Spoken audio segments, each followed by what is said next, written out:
ስንት ጉድጓድ ባንተ አልፌያለሁ አባቴ ኢየሱስ። ስንት የማይታለፉ ነገሮችን አልፌያለሁ የኔ አባት። አንተን ያወጣኝ እግዚአብሔር፣ አንተን ያረከኝ፣ አንተን የቀየርከኝ አባት።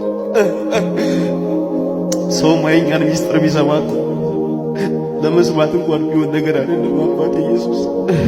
አንተ ነህ ሰው የምታደርገው፣ አንተ ነህ ሰው የምትቀይረው፣ አንተ ነህ የሰው ታሪክ የምትቀይረው ኢየሱስ። ሰው ሚያውቀው ነይሆነ መቻ የገበናይን ሸፍነው ውርደቴን ታገስከኝ አባበልክ የቅርቤ ልበል የቅርቤ